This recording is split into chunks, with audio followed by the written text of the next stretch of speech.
Hey, what's up world? Thanks for coming to my channel and checking out this video. I'm Justin Check, aka the Movement Man, certified personal trainer, certified corrective exercise specialist. Welcome to the next video in my corrective exercise series where you can learn how movement is medicine. Been going through some movement impairments one by one. Last week I covered forward head posture. If you didn't check that video out, please go into this playlist in the corrective exercise series. Check it out. It could certainly help you relieve some chronic neck pain, shoulder pain, etc. Today I'm going to talk a little bit about foam rolling. Now, foam rolling is a big topic, and I want to keep these videos as concise and short as possible. So I'm going to go over a handful of what I think is probably some of the most important areas to foam roll for the majority of people out there.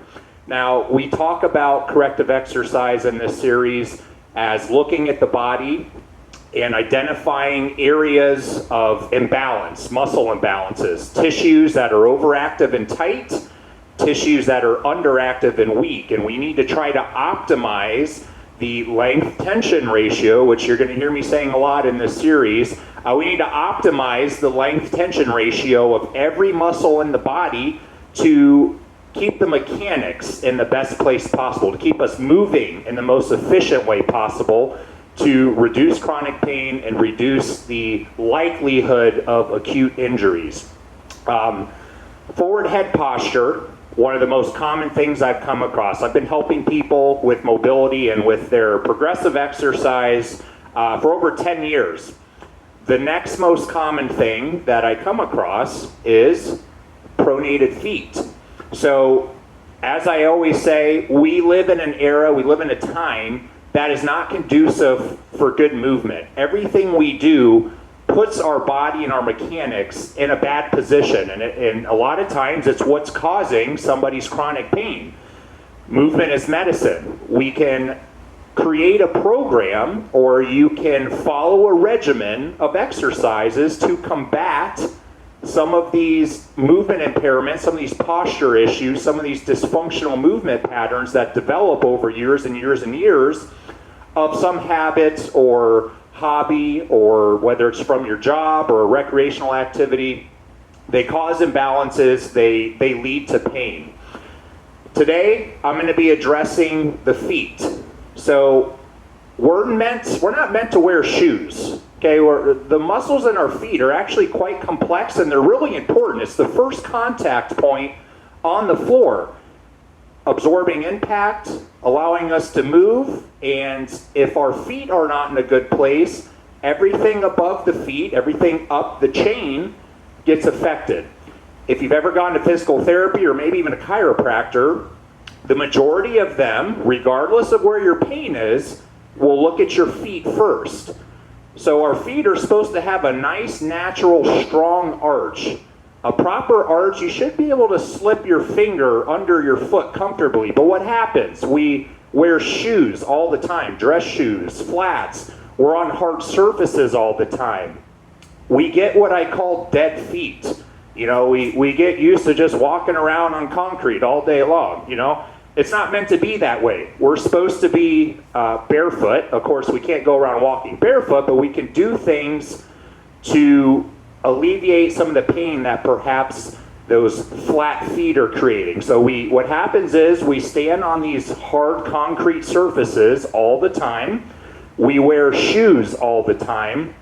The arches in our feet get weak. They collapse, the feet flatten, and therefore the toes are forced to pronate out. So our feet start to turn out over time. The arches in our feet get weaker and weaker and weaker. So what happens? When we have a weak muscle, that means there's a corresponding muscle, a synergist perhaps, that now has to compensate, that has to kick in more, that needs to take on a lot more effort than it's supposed to. So once those arches get weak and collapse and those feet turn out, what do we have right above it? Well, we have our soleus muscles, we have our calf complex, we have our posterior tibialis muscle, you know, helps us point the foot. We have our anterior tibialis, helps us flex the foot. We've got our IT band, we've got the muscles in the back of the hip, we've got the muscles in the front of the hips and thighs. All of these muscles, to some degree, can now take on more work than they're supposed to. It can cause knee issues, it can cause hip issues, it can cause low back issues. I dealt with posterior hip pain on my right side for about a year. I did all the corrective exercises I could to alleviate and combat the pain, and I kept it at bay, but the episodes kept coming. Turns out, and I should have known this, I've got really flat feet. Sometimes it's just the build, sometimes your genetic predispositions make you more likely to have flat feet that eventually pronate out. I'm one of them. Luckily, I'm very active. So, I'm not standing all the time. I don't wear dress shoes all the time. So I think it took a while for me to have symptoms from the flat feet. But ultimately, I finally went and got some help from a physical therapist. Very quickly, he identified my feet were flat, my arches had collapsed. That was what was causing my posterior hip pain. So, quick fix. I continued with my corrective exercises, and then I added in an arch support. And so if you're somebody who has low back pain, posterior hip pain, maybe even knee pain, you got to start at the feet first. It's the first place we look when we talk about corrective exercise or physical therapy. So if you have flat feet, you're not sure, but you're dealing with pain, you get knee pain, posterior hip pain, you do these exercises, and it helps a little bit, but it's not fixing the issue. The next thing you want to look at is maybe getting an orthotic, getting some arch support to restore the natural position of the feet and to make those arches work so that everything above is not working as hard. Anyways, foam rolling. I've got 3 rollers here. I'm not particular about a brand or a type of roller. If you're a more athletic person, you've got a good amount of muscle mass, you're going to want a higher density roller. And typically the black rollers are the higher density, really firm rollers that can get in to that fascia tissue and get a little bit deeper into the skeletal muscle for some better self-myofascial release, better massage. Other rollers are softer. You can get a soft or a medium roller, up to you. It just depends on your threshold for pain and how tender you are. I'm going to get rid of that guy. They have textured rollers, ones that have ridges in them or some kind of texture to kind of help get into trigger points. I'm okay with those. There's nothing wrong with these. I have this small one because it's easy to throw in my bag if I need to do my foam rolling somewhere. I'm going to stick with the good old-fashioned high-density black foam roller. You can't go wrong with it. It works just fine for the majority of people. Now, before I go into the exercise with this, we're going to focus on foam rolling the muscles above the feet and ankles of the lower body. I'm going to go over the soleus. I'm going to show you how to release and foam roll your calves, your IT bands, big one, and the back of the hips.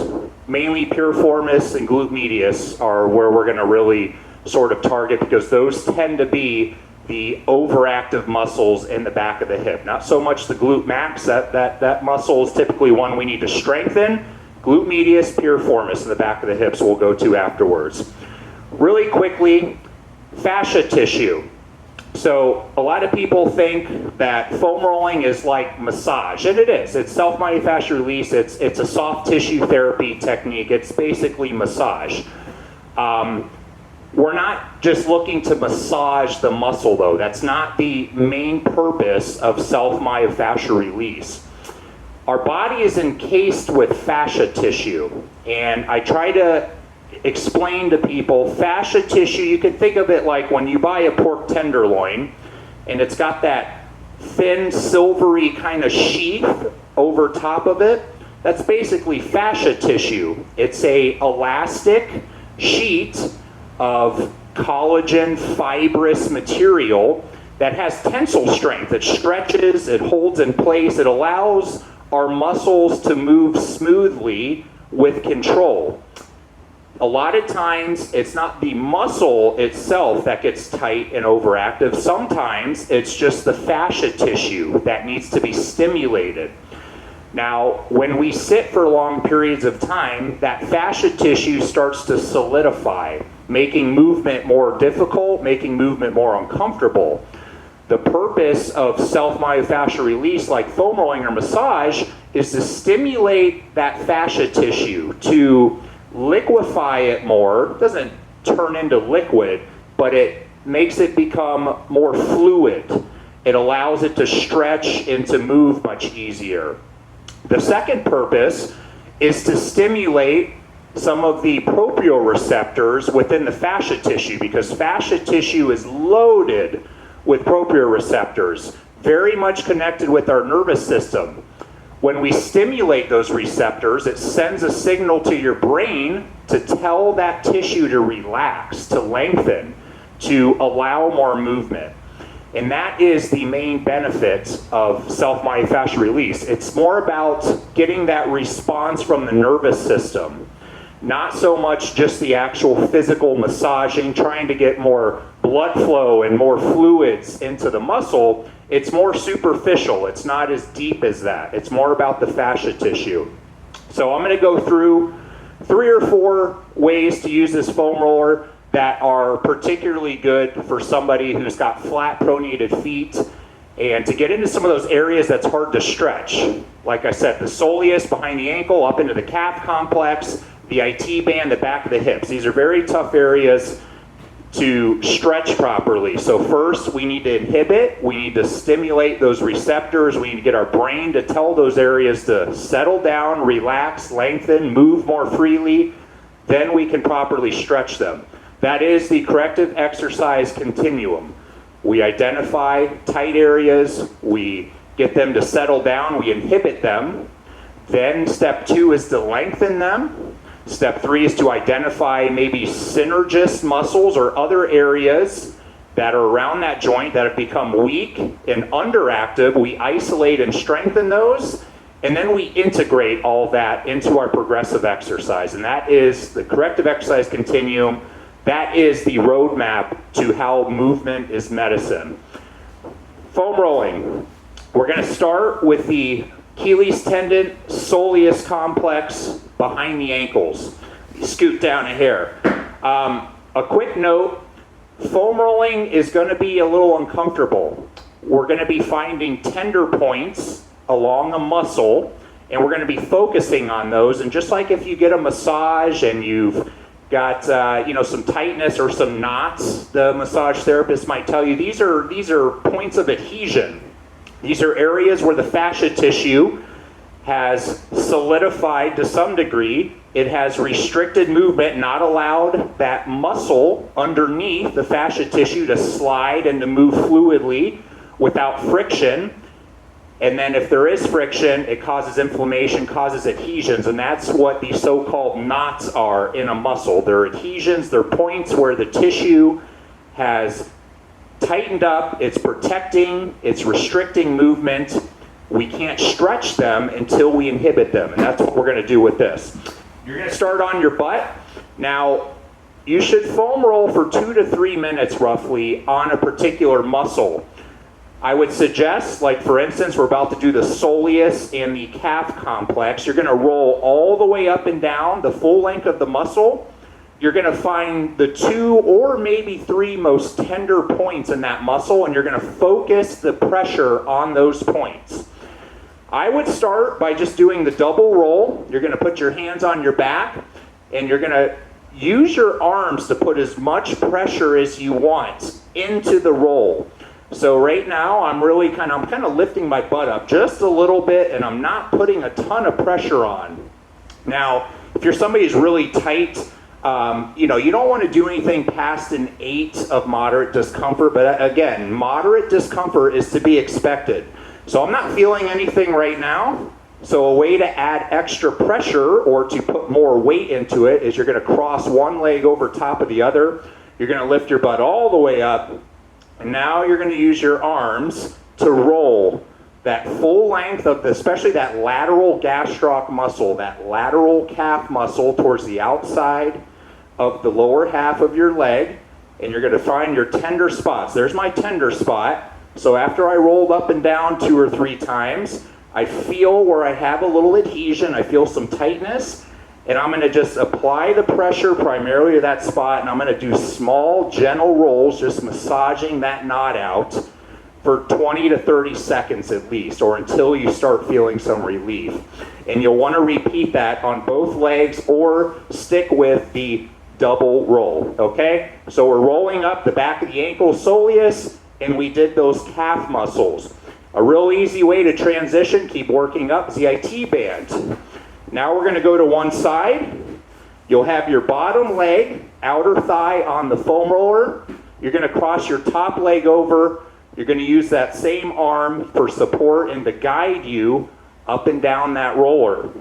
So again, I'm using my arm and my leg to control how much pressure I'm putting into that massage.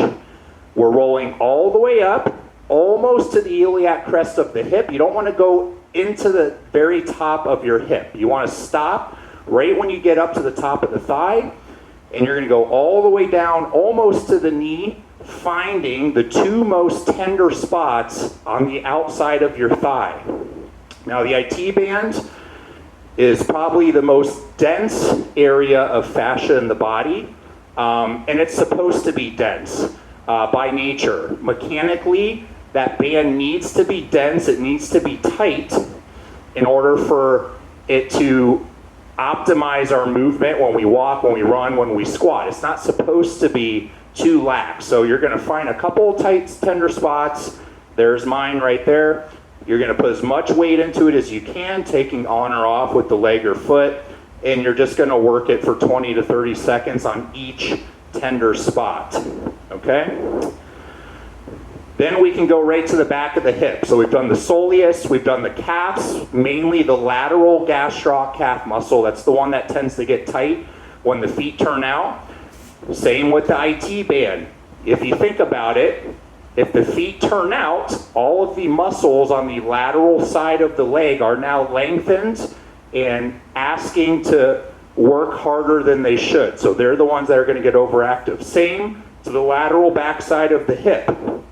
We want to lengthen the muscles behind the hip before we roll it. So we go into figure 4. So I've been doing my left side this whole time. I'm crossing my left ankle over top of my right knee, and that is opening up the back of this left hip. We're almost in a figure 4 or a seated hip twist position. I still have my hand behind me. I'm going to just turn a little to the left to get that outer back side of the hip into the roller. And again, I'm using my foot that's on the floor, my opposite leg, and my arm behind me on the same side to control how much pressure I want to put into that roll. And I'm just going back and forth, all the way up to the back of the hip, all the way down towards my left glute or the left buttock, and I'm finding that tender spot, and there it is right there.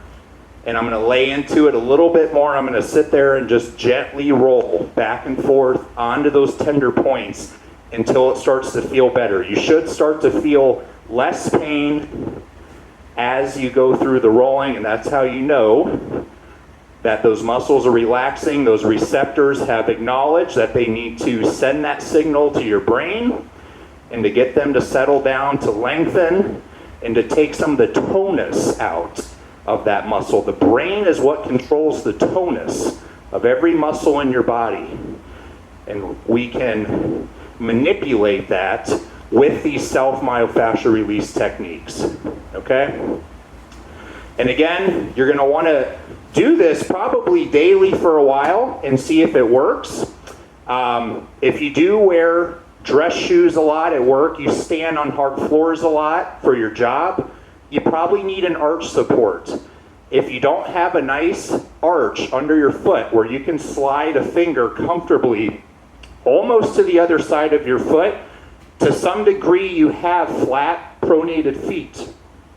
Once the feet are not in their optimal position, those arches have gotten weak, you get the dead feet, they're not kicking in and working and helping before all those muscles above have to kick in. You got to get the arches. They definitely made a difference with me and my hip pain. So if you have back pain, hip pain, knee pain, this is a great place to start before you start trying to address where you're actually feeling the pain, because the majority of the time where you're feeling the pain is not the root cause of the problem. Start at your feet, work your way up. You do this for maybe 3 or 4 weeks consistently, every day if you can, every other day, and you see what happens, and then you move on to the next step. I'm going to be doing a lot more videos on foam rolling. This was just an introduction and a way to address flat pronated feet and maybe some of the problems that is causing you. I hope you enjoyed this video. Please subscribe to the channel if you haven't. I'm going to be doing all kinds of videos on corrective exercise where you can learn how movement is medicine. Subscribe, subscribe, subscribe. Leave comments, reach out, ask questions. I will help you as much as I can. Until next time, I'm Justin Check, the Movement Man. I hope to see you guys soon.